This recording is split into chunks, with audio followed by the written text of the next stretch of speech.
Assalamualaikum warahmatullahi wabarakatuh. Nama saya Siti Nur Fazlan Namit Badai dari EH220 EH4. Saya akan membuat pembentangan tentang aliran idealism bagi subjek CTU 552. Yang pertama sekali ialah sejarah pemikiran idealism.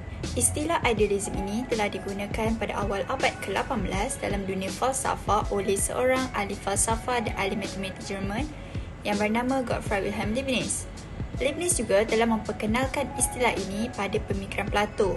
Akibatnya berlaku pertidian aliran antara aliran idealism dan aliran materialism yang dipimpin oleh Epicurus.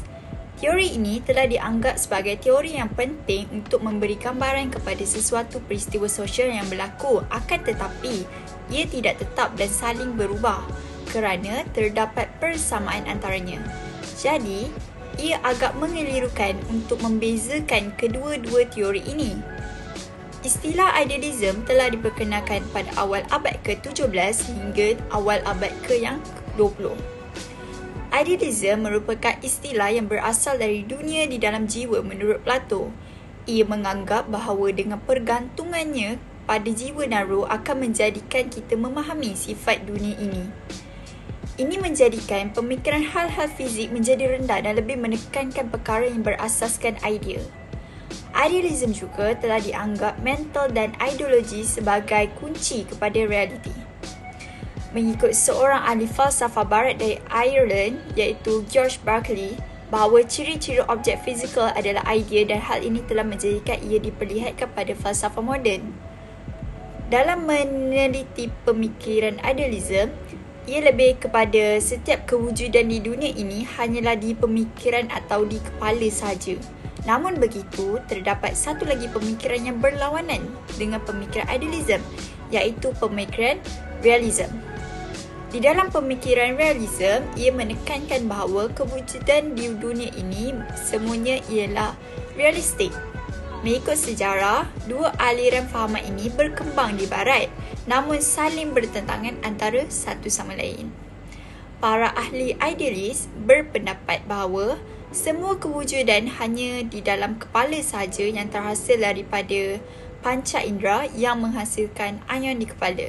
Lalu terbentuk dua asas iaitu negatif dan positif, di mana negatif lebih menekankan kepada membantah kewujudan fizik secara nyata, manakala positif pula lebih mempercayai bahawa ini hanyalah roh dan akal semata-mata dalam setiap suatu kewujudan. Tamsilnya, ia hanyalah kewujudan yang berasaskan panca indera manusia dan aliran elektrik dari panca indera. Seterusnya ialah makna idealism. Menurut Hermann Horn, idealism merupakan pandangan yang menyatakan bahawa alam ini terjadi daripada hasil pemikiran. Hermann Horn juga menyimpulkan bahawa isi dunia ini adalah datang dari alam pemikiran, dan ia juga berpendapat bahawa perkara-perkara yang bersifat material itu dapat diterangkan dengan melalui jiwa.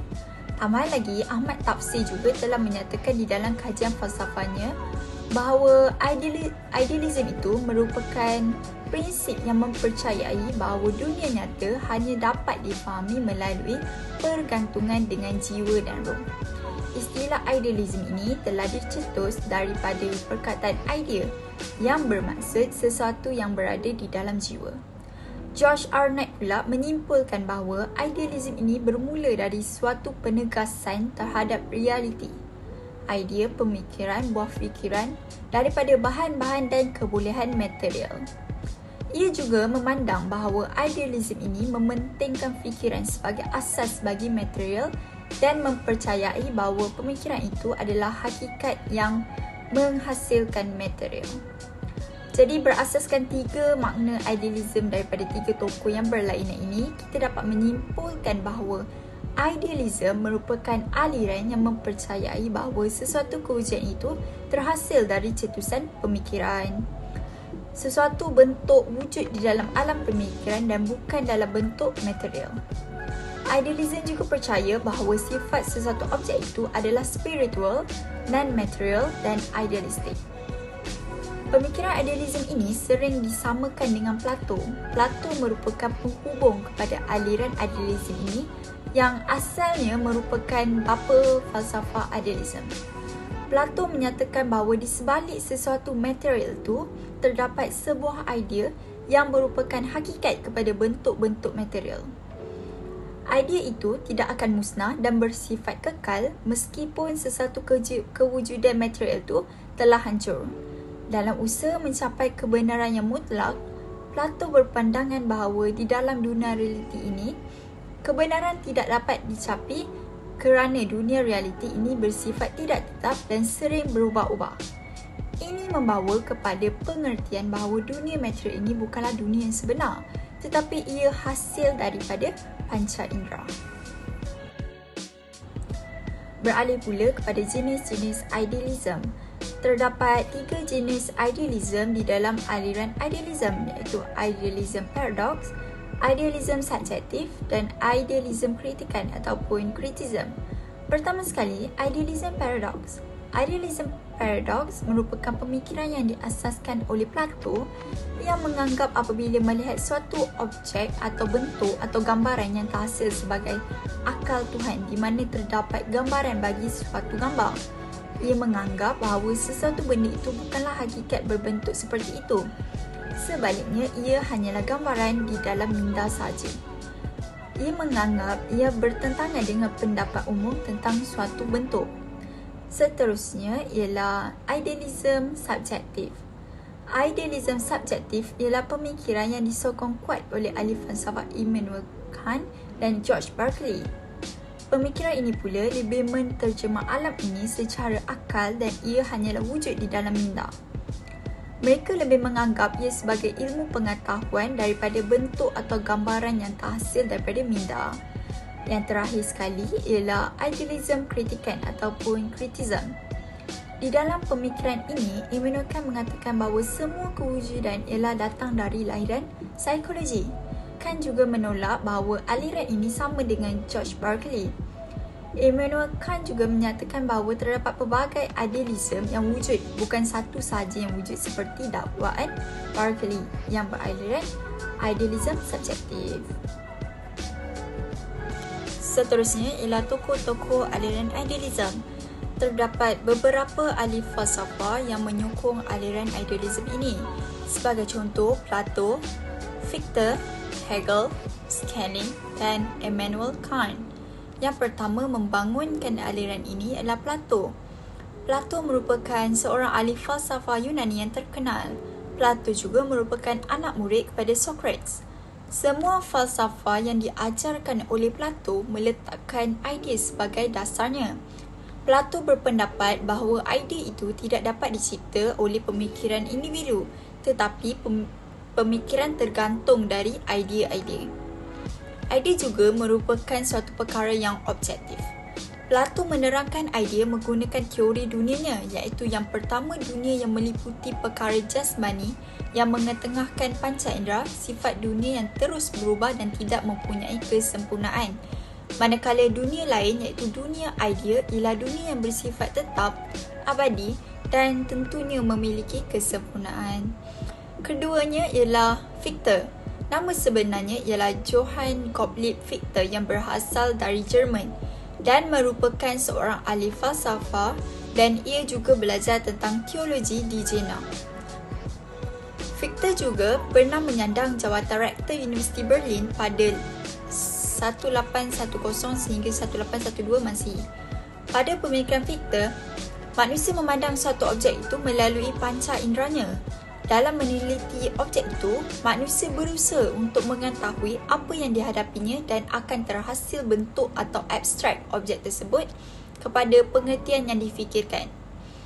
Seterusnya ialah Hegel ataupun George Wilhelm Friedrich Hegel yang dikenali sebagai ahli falsafah yang menggunakan kaedah dialektik untuk berfalsafah.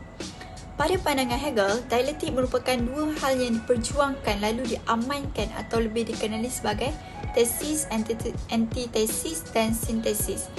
Menurut Hegel, roh adalah perkara mutlak yang memaparkan diri di dalam dunia ini. Roh yang sebenarnya ialah idea atau pemikiran. Sementara itu, Friedrich Wilhelm Joseph Schelling juga merupakan seorang ahli falsafah yang mengamalkan aliran idealism ini. Pemikiran Schelling lebih menunjukkan teori mengenai alam yang mutlak. Akhir sekali, Immanuel Kant yang merupakan ahli falsafah yang dilahirkan di Königsberg, suatu kota di Prussia Timur. Kant juga dilahirkan pada 22 April 1724. Kant merupakan seorang ahli falsafah masa pencerahan. Kant menyatakan bahawa sesuatu ilmu pengetahuan yang diketahui oleh seseorang itu tercetus daripada pengalaman tetapi tidak semuanya dari pengalaman. Immanuel Kant telah membawa pengaruh besar di Jerman, lantas pemikirannya menjadi panduan kepada J. Fichte, F. Schelling dan Hegel. Artikel yang menarik perhatian saya ialah artikel pendidikan Islam dalam perspektif filsafat idealism. Artikel ini sangat menarik di mana ia dikarang oleh Eka Yanuarti, seorang pensyarah di Institut Agama Islam Negeri Indonesia.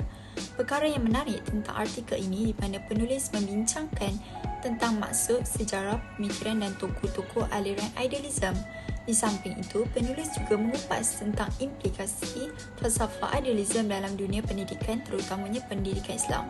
Penulis juga menyatakan tentang pelbagai aspek yang berkaitan dengan pendidikan Islam seperti tujuan pendidikan, kurikulum, pelajar, pendidik, teori pendidikan dan juga kaedah pendidikan. Artikel ini mempunyai kekuatan dan kelemahan seperti artikel lain. Kekuatan artikel ini di mana penulisan artikel ini mudah difahami dan jelas tentang penerangan pendidikan berdasarkan aliran idealism. Penulis juga memberikan maklumat yang mendalam untuk setiap topik yang ditulis. Sebagai contoh, untuk tokoh-tokoh aliran idealism, penulis telah menyatakan tokoh-tokoh idealism dari awal pembentukan aliran ini seperti Plato, Fichte, Schelling, Hegel dan Immanuel Kant serta Imam Al-Ghazali. Kelemahan bagi artikel ini ialah huraian dan penjelasan kurang baik, membuatkan pembaca agak tertanya-tanya akan maksud isi tersebut. Sebagai contoh, idealism ialah aliran yang menganggap bahawa idea itu primer dan perkara sebagai sekunder, atau dengan kata lain menganggap bahawa bahan berasal dari idea atau dicipta dari idea.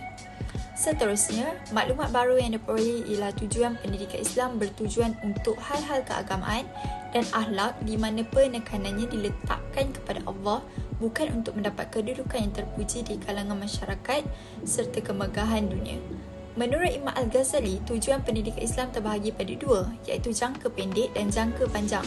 Jangka pendek dicapai oleh manusia dengan kemampuan dan bakat mereka sendiri, manakala bagi jangka panjang lebih menekankan kepada pendekatan diri kepada Allah dan tidak untuk mendapat kedudukan dan pengiktirafan yang tinggi dari manusia.